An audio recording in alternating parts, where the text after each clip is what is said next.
ያው ለኤፍራታ የተወሰነ ስሜት እንዳለውና እሷ እንደምትስበው ጭምር ከተናገረ በኋላ በጓደኛው በሞገስ አንተ የራስን ጊዜ መጀመር ያለብህ ሰዓት ነው ብሎ ስለ ግል ሕይወቱ ሲያወሩ ሰምታችኋል። በዚህ ሁኔታ ላይ ያው መድብል ያነሳት ቢሆን ኤፍራታ ነች። ኤፍራታን ግን ፍቅር ይዞኛል ብሎ ባያምን፣ ነገር ግን እሷ እንደምትስበውና ለወደፊት እሷን ቤተሰብ ማድረግ እንደሚፈልግ ተናግሯል።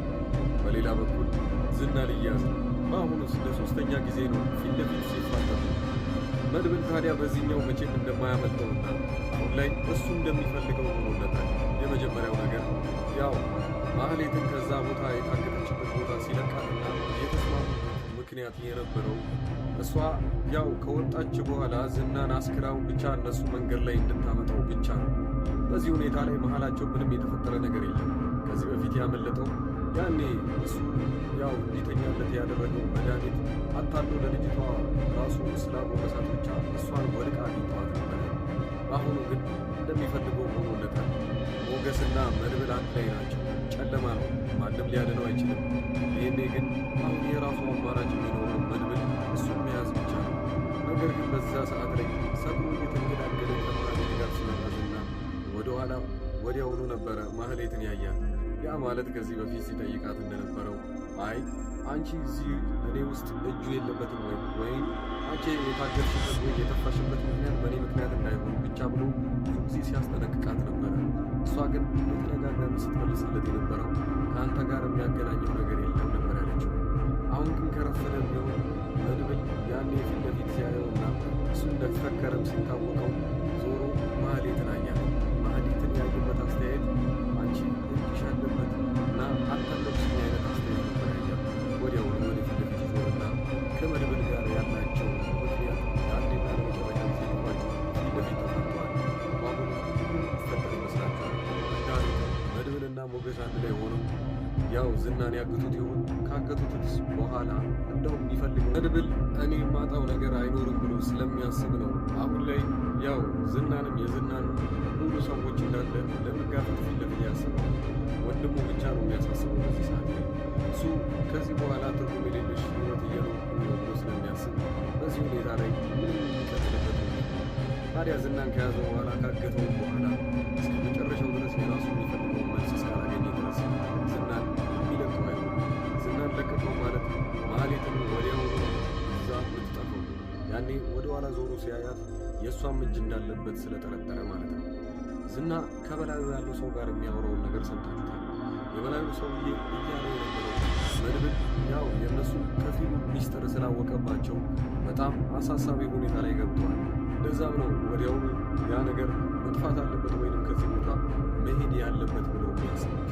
ነገር ግን ያ ሰውዬ ለዝና ቀጥተኛ ሜሴጅ ሲሰጠው እንደሰማችሁት ከሆነ መድብል የሚወደውን ነገር አጣናለ። መድብል የሚወደው ነገር የሚወደውን ነገር ነጥቦ በዛ ሊያስፈራራው ስለሚፈልግ ነው። ለምን በዚህ ሁኔታ ላይ መጣበት? መጀመሪያውኑ ራሱን የሚይዘው ከሆነ ራሱ ምንም እንደሌለውና ሞትን እንኳን እንደማይፈራ መድብል ለራሱ ሲናገር ሰምታችኋል። ለዛም ነው በሚወደው ሰው ከሄዱበት ግን ለዛ ሰውዬ በደንብ ስለሚያዝን። ከዚህ በፊትም መድብል በጣም ምስኪን ሰውና ልበ ንጹህ ነበረ። እነሱ ራሳቸው እንደቀየሩት ጭምር ወንድሙ ስለወሰዱበት አሁን ላይ ጨካኝ ነው። ለዛ ነው አይበገሬ ነው የታያቸው። ስለዚህ አሁን ያላቸው አማራጭ በሚወደው ሰው ወይ በቅርቡ ባለ ሰው አንዳቸው አግተው መድብልን ማስፈራራት ይጀምራሉ ማለት ነው። ዝና በዚህ ሁኔታ ላይ ለራሴ የሚያልፍ ነገር ሆኖ ሳይሆን እያስፈራራን ያለው በጣም ጥሩ ነገር ስላልሆነ እኛም ከፊሉ ውስጥ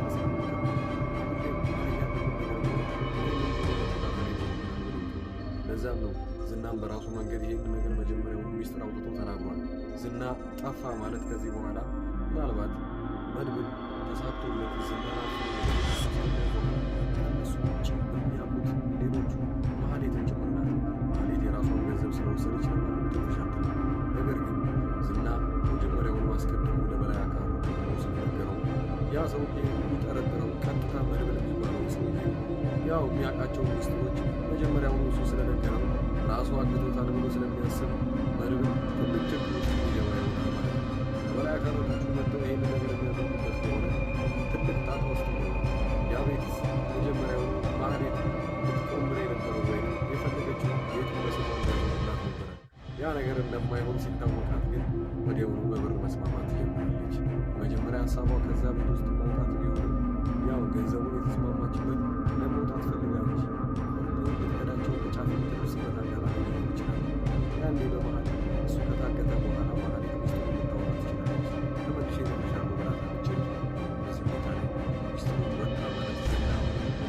በግልጽ የሰራው ወይም በግልጽ የሚፈልግበት ፖሊስ ጣቢያ ምንም ስለሌለ ፖሊስ ጣቢያ መክደው ምናልባትና መድብል ሊያስይዟቸው ይችላል።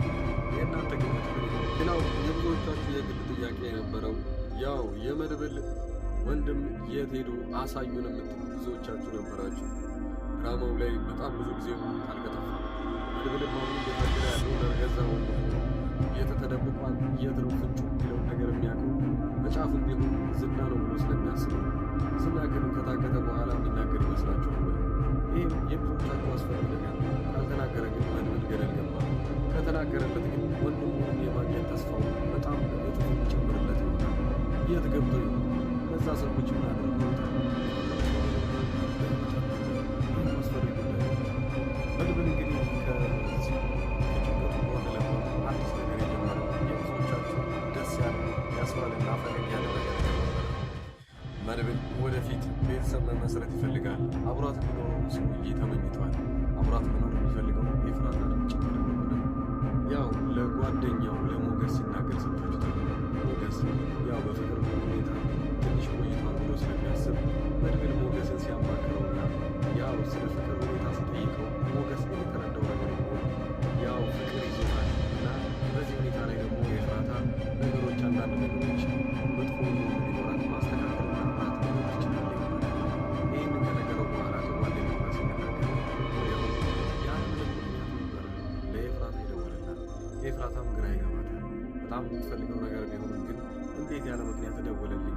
ያው እንደ አስቡን ደወለልኝ ብላ ስላስበች ደስ እያላት ነበር። ኤፍራታና ሞገስ አንድ ላይ ሆነ እናንተ